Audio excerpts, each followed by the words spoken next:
कि लड़के वाला लड़की को, लड़की के मां बाप को आप पैगाम भेजेंगे। सोचिए, कहने को तो आजकल लड़की के माँ बाप भी बात कर लेते हैं कि भाई हमारी बेटी है और आपका बेटा, दोनों पढ़ रहे हैं, चलो शादी कर ले। मैं इसको नाजायज़ नहीं कह रहा हूँ, पहली बात याद रखिएगा, मैं इसको नाजायज़ नहीं कह रहा हूँ। अगर लड़की के माँ बाप लड़के के माँ बाप से बात कर ले तो ये नाजायज़ नहीं है, लेकिन माफ़ कीजिएगा बेहतर भी नहीं है। बेहतर यह है कि लड़के के माँ बाप लड़की के माँ बाप से लड़की का हाथ मांगे। इस्लाम ने यह इज्जत लड़की को अता फरमाई है। लगना चाहिए कि लड़की की कोई वैल्यू है, पोजीशन है। लड़के वालों को चाहिए कि लड़की वालों से लड़की का हाथ मांगा जाए।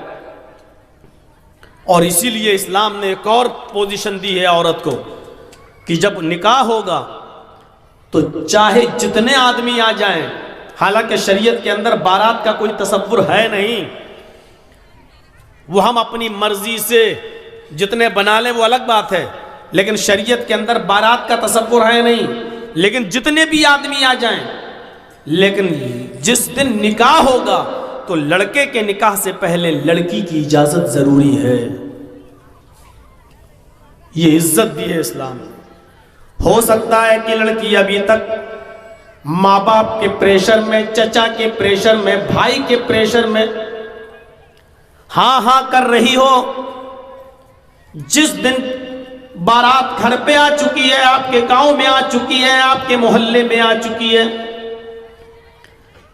मौलाना साहब भी आ चुके हैं निकाह पढ़ाने के लिए अपना रजिस्टर लेकर, लेकिन मौलाना साहब अभी लड़के का निकाह नहीं पढ़ाएंगे जब तक कि एक वकील और 2 गवाह अपना रजिस्टर लेकर लड़की के पास नहीं जाएंगे और लड़की से इजाजत नहीं लेंगे। जब लड़की इजाजत दे दे, आपके रजिस्टर पर साइन कर दे, सिग्नेचर कर दे, और ये वकील और ये 2 गवाह जब मौलाना साहब से, काजी से कहेंगे कि हाँ लड़की ने दस्तखत कर दिए हैं, लड़की ने हामी भर दी है, लड़की ने इजाजत दे दी है, उसके बाद मौलाना जर्जी साहब या कोई और काजी उसके बाद लड़के का निकाह पढ़ाएगा। ये जरूरी है, ये निकाह का एक हिस्सा है। अगर आपने डायरेक्ट लड़के का निकाह पढ़ा दिया और लड़की से इजाजत नहीं ली तो ये निकाह नहीं माना जाएगा। ये भी इस्लाम के अंदर एक लड़की को इज्जत दी है, वैल्यू दी है, पोजीशन दी है। लड़की उस वक्त भी कह सकती है कि ये लड़का जो आया है ये मेरे माँ बाप की पसंद है, मेरी पसंद नहीं है। अगर लड़की ने उस दिन ये कह दिया कि ये लड़का मुझे पसंद नहीं है या मैं इसके साथ निकाह नहीं कर सकता हूं, तो लड़की के माँ बाप की इजाजत के बावजूद भी लड़की का निकाह नहीं होगा, लड़के का निकाह नहीं होगा। इस मसले को आप याद रखिएगा। वली जरूरी है,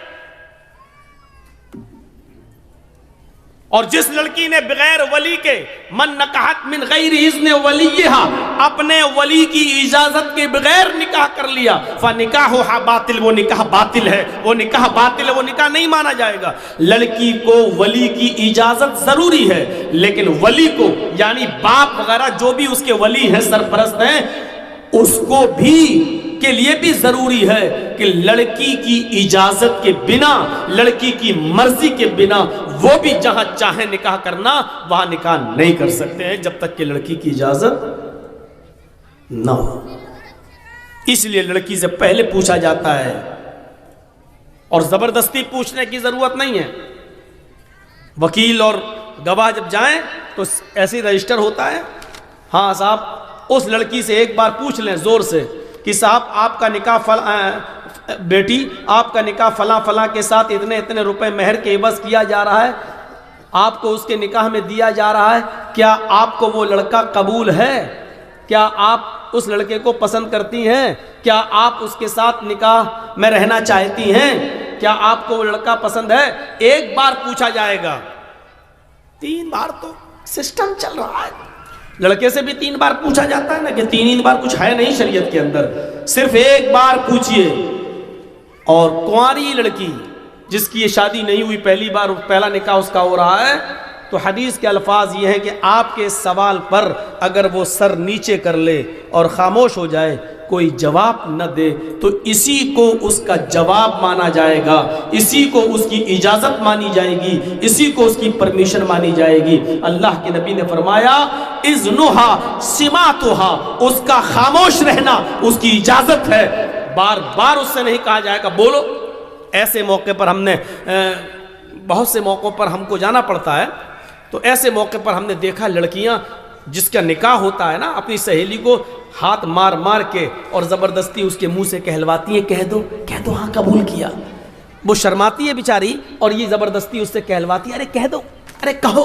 और ये जो दोनों गए हैं ना, ये वकील और गवाह, जब तक सुन नहीं लेते हैं लड़की के मुंह से कि हाँ मैंने कबूल किया, तब तक ये वापस नहीं आते। ये भी जिहालत की सबसे बड़ी दलील है। आपको जबरदस्ती नहीं कहलवाना है, सिर्फ 1 बार पूछना है निकाह फला के साथ किया जा रहा है, इतने इतने रुपए मेहर के बस, क्या आप पसंद करते हैं उस लड़के को, क्या आप चाहती हैं उस लड़के से शादी करना, क्या निकाह कबूल है? बोलती है तो ठीक, नहीं बोलती है खामोश रहती है तो खामोश रहना ही उसकी इजाज़त है। ज़बरदस्ती न तो सहेलियों को बुलवाना चाहिए, ज़बरदस्ती न वहाँ बैठी हुई बुढ़ी लोग जो हज्जन कहलाती है ना, 2-4 एक आध हज करे आई तो समझती बहुत बड़ी मुल्लानी बनी फिर रही है, वो कहलवाती, क्या कह दो बेटा कह दो। बड़ी देर लग जाती है कहलवाने में, क्योंकि बहुत देर के बाद इसके होंठ खुलते हैं, कबूल किया। बहुत देर के बाद इसके होंठ खुलते हैं, कबूल किया। अरे क्या जरूरत थी इतना इंतजार करने की? 1 बार पूछा, उसकी खामोशी उसकी इजाजत हो गई, ठीक है खामोश रह गई, चलो इस पर दस्तखत कर दो, जहां उसका नाम लिखा है उसके आगे साइन करवाइए, हाँ लीजिए। क्या हुआ? लड़की ने साइन कर दिए, इजाजत। लड़की की खामोशी ही उसकी इजाजत है। अब निकाह किया जाएगा लड़के का, अब निकाह पढ़ाया जाएगा लड़के का। 3 बार कह देते हैं ताकि लोग गौर से सुन लें, वरना लड़के का 1 बार कह देना ही कि मैंने कबूल किया काफी है, काफी है। तो मेरे भाइयों, ये इस्लाम ने इज्जत दी है लड़की को, ये इस्लाम ने इज्जत दी है औरत को, ये इस्लाम ने अथॉरिटी दी और पावर दिया है औरत को, जो पहले नहीं था। बेचारी झंडियां लगाती थी, जितने लोग जाना चाहें जाएं, और जब बच्चा पैदा हो जाता था तब बुलाती थी सबको। अब कयाफा शनास उस बच्चे को देखता था कि किससे मिल रहा है, उसकी गोद में डालता था और इसका हाथ उसके हाथ में पकड़ा देता था, जाओ अब तुम इसकी बीवी हो, ये तुम्हारा शौहर है, पति है, और ये तुम्हारा बेटा है, जाओ। मेरे भाइयों गौर कीजिए क्या रस्म व रवाज थे अरब की सरजमीन पर।